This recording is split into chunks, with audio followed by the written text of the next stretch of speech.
Hello, Gabby here for you. I hope this finds you well. I am recording this after a wonderful weekend celebrating my birthday. I was 62 last week and I've had a wonderful birthday. I'm so grateful for the people around me who have showered me with love and affection. I've had so many lovely gifts and cards and messages, flowers. My house smells lovely. It's full of flowers at the minute and I'm feeling pretty good. I'm very grateful to still be here at this grand old age of 62, but also grateful for the lessons that I've learned in my life and the people that I am surrounded with. I really want to reflect on this because I've had a few people reaching out to me who are struggling with where they are in life. One of them was a very difficult relationship breakup. Some of them are related to health. I'm a cancer recovery coach, and somebody has reached out to me and said, I'm really struggling. I've reached the end of my treatment. I didn't expect to feel like this. And I'm really grieving for the person that I used to be before. I can so relate to this because that's exactly how I felt when I finished my cancer treatment. I wasn't prepared for that at all. It took me quite a while to work through that and to move forward, but I have done. And that's why I do the work that I do now. That's why I've got this podcast, so I can share my experience and hopefully help other people. So I'm going to give you some tips here. If you are at that point where you think, I just can't move on, it feels like everything is going to pot. The world that we live in at the minute is so chaotic and crazy. And if you listen to the news, there's a lot of bad stuff going on. But I've learned to focus on what I can control, my thoughts and my reaction to what's going on. So I'm going to give you some tips for things that have helped me and my coaching clients when they've reached a point where actually they're feeling, I just can't see a way forward. And I'm going to repeat myself here because I talk about this all the time, and I'm going to start with self-care. What does that mean? It means really nurturing and loving yourself, which a lot of people struggle with. Some people don't even like themselves, but I've really learned to love and accept myself for all my flaws. I'm not saying I'm perfect, far from it. And I've made plenty of mistakes, but I am proud of the way that I've handled them and moved forward and the way that I've learned from the mistakes that I've made.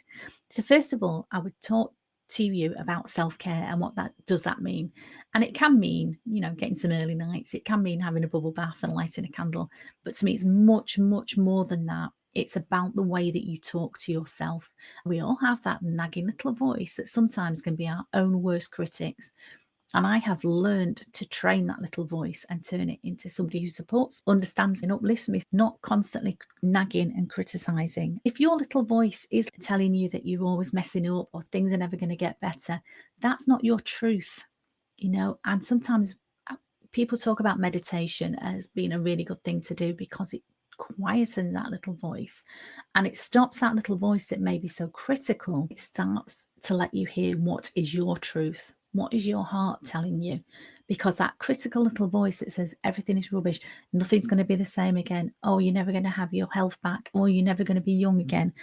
That's not the truth. That is fear and doubt. And you're allowing those voices to be louder than your true voice. Your true voice is full of love and compassion.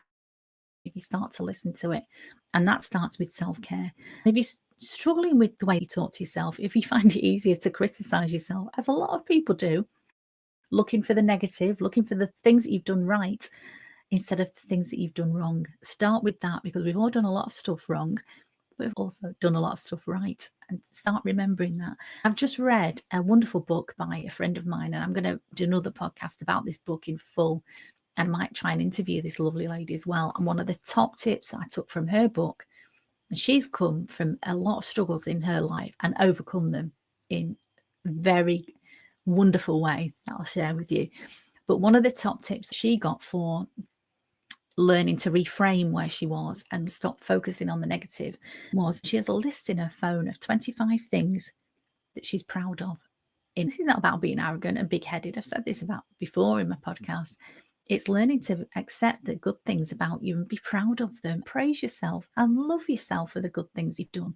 You might think, well, I can't really think of 25 things that I've done that I'm proud of. And again, I would invite you, if you've got a lovely journal, as I have, and my friend sent me a lovely journal for my birthday, just to sit and think about that for 5 minutes. Can you think of 25 things about you that you are proud of, things that you've achieved, maybe, things in your character? You might be very loving, very kind, very generous, a good listener. These are things that you can be proud of because not everybody has those qualities.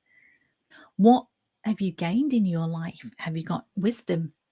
I certainly feel that I've made mistakes and I've learned from them. And sometimes there is a train of thought that says if you don't learn from your mistakes, you will carry on making them until you learn the lesson that you need to learn. And I do try and reflect when I've made a mistake and think back and what could I have done differently. Not to beat myself, not to live in regret. We can't change the past, but we can learn from it and move forward. Are you proud of your resilience? A lot of women that I know that are my age are so resilient and take that for granted, the fact that they will overcome challenges, they will help other people, and then will just keep on going.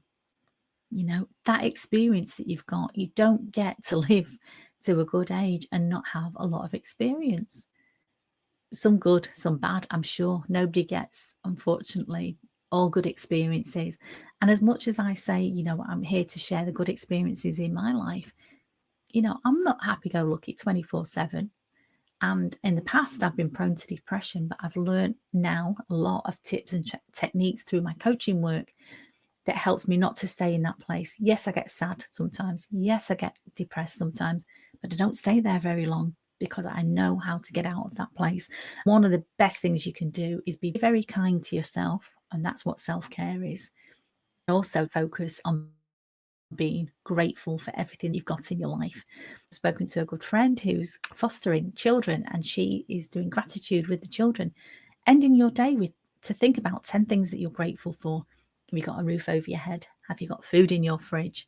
Are you at peace? Just for today, are you in a good place? You may have challenges going on around you, but for today, can you have a good night's sleep? What are the things that you're grateful for today? Could just be simple as I've had a lovely cup of coffee or I've had a lovely phone call with my friend.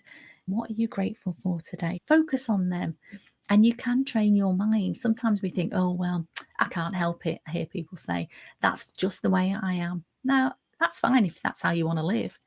But actually, if you want to make some changes, how about thinking about the fact that you are the only person who's in control of you?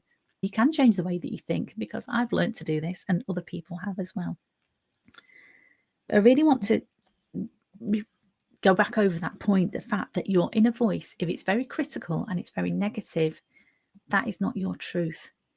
I would invite you, either by journaling or sitting and meditating and thinking about this, what is your truth? What are you here to do? What is your purpose on the planet? You know, big questions, those, I know they are. But actually, you're not here. You weren't put here to worry, to be unhappy, not to be loved. And it starts by loving yourself. So, in my birthday week, I want to say thank you to everybody who sent me birthday wishes, birthday messages. The gifts and love that I've received has been so wonderful. I want to thank you, my listeners, as well on my podcast. Podcast has really helped me to put a lot of things in place that have happened to me and a lot of the lessons that I've learned. It helps me to reflect. And I'm so grateful for everybody who's left me a review, everybody that shared this podcast.